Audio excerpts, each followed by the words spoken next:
अब बात करते हैं ट्यूबलाइट के बारे में। लगता है आप कुछ तो सोच रहे होंगे, है ना? क्या आप वही सोच रहे होंगे सलमान खान की ट्यूबलाइट मूवी के बारे में? वो ट्यूबलाइट मूवी के बारे में नहीं, हम उस ट्यूबलाइट के बारे में आप पढ़ने वाले हो।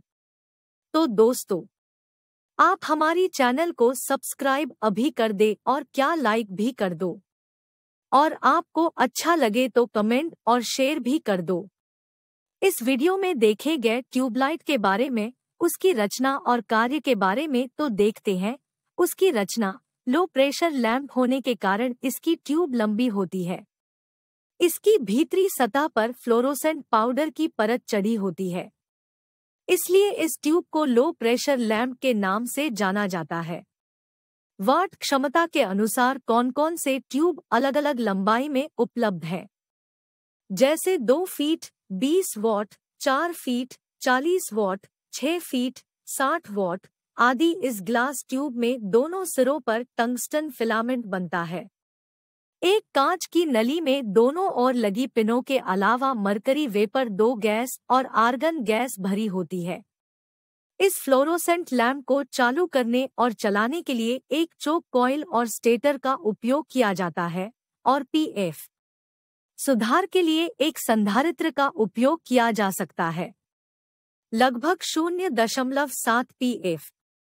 इसके लिए 5 एमएफ माइक्रोराड का कैपेसिटर उपयुक्त होता है। एक चोक कॉइल एक फ्लोरोसेंट ट्यूब के साथ श्रृंखला में जुड़ा हुआ है, जैसा कि चित्र में दिखाया गया है। एक स्टार्टर श्रृंखला में पहले फिलामेंट और दूसरे फिलामेंट के साथ जुड़ा हुआ है। इस प्रकार की नली के 4 मुख्य भाग होते हैं, जो इस प्रकार हैं: 1 ट्यूब, 2 चोक, 3 स्टार्टर। अब जानते हैं उसकी कार्य के बारे में। ग्लो स्टार्टर एक धातु का कनस्तर जिसमें एक कांच की नली होती है, जिसे पहले निकाला जाता है और नियॉन गैस या हीलियम गैस से भरा जाता है। साथ ही बायमेटल संपर्क बनते हैं, जो प्राय खुले रहते हैं। इस कनेक्टर के दोनों सिरों को फाइबर सीट पर लगे टर्मिनलों से जोड़ा जाता है। एक संघनित्र इन 2 टर्मिनलों के समानांतर में जुड़ा हुआ है। यह स्टार्टर सर्किट से जुड़ा है। 2 चोक सभी डिस्चार्ज लैंप को चालू करने के लिए आपूर्ति वोल्टेज 250 वी से 1000 वी से अधिक आपूर्ति वोल्टेज की आवश्यकता होती है, और जब दीपक चालू होता है तो दीपक को आपूर्ति वोल्टेज से कम वोल्टेज की आवश्यकता होती है।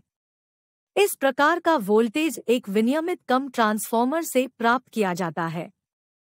इस तरह के चोक का कोर इस तरह से बनाया जाता है कि कोर में एक शंट फिट किया जाता है, जिससे लीकेज रिएक्शन बढ़ जाता है और उस पर वाइंडिंग करके उसमें से लीकेज वोल्टेज को लोड तक ले जाता है। यानी जब इससे कोई करंट नहीं खींचा जाता है तो अधिक वोल्टेज प्राप्त होता है, और इसलिए इसमें इंडक्शन की क्रिया होती है।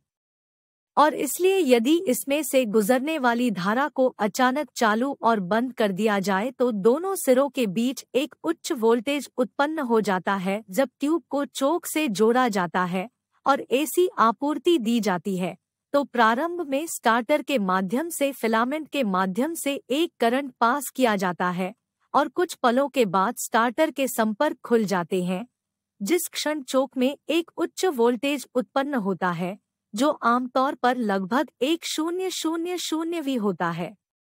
उच्च वोल्टेज के कारण ट्यूब में भरी गैस वाष्पीकृत हो जाती है और गैस सुचालक बन जाती है। यदि फ्लोरोसेंट ट्यूब में एक सादा कांच की सतह होती है तो पारा वाष्प से बहुत कम दृश्य प्रकाश उत्पन्न होता है और अधिक अदृश्य पराबैंगनी किरणें उत्पन्न होती है। तो ट्यूब की कांच की सतह पर फ्लोरोसेंट पाउडर लगाया जाता है। यह पाउडर पराबैंगनी किरणों को रोकता है और ट्यूब को रोशन करने के लिए दृश्य प्रकाश को पारित करने की अनुमति देता है। इस बिंदु पर स्टार्टर सर्किट काम करना बंद कर देता है। सर्किट चोक के माध्यम से ट्यूब के अंदर गैस के माध्यम से करंट उत्पन्न होता है। चोक कॉइल का उपयोग शुरू में ट्यूब को शुरू करने के लिए, ट्यूब या उच्च वोल्टेज को शुरू करने के लिए, टॉर्क उत्पन्न करने के लिए किया जाता है और फिर करंट को नियंत्रित करता है और वोल्टेज को गिरा देता है ताकि ट्यूब को समान वोल्टेज की आपूर्ति की जा सके और ट्यूब तब तक काम करता रहे जब तक ट्यूब को आपूर्ति बंद नहीं हो जाती।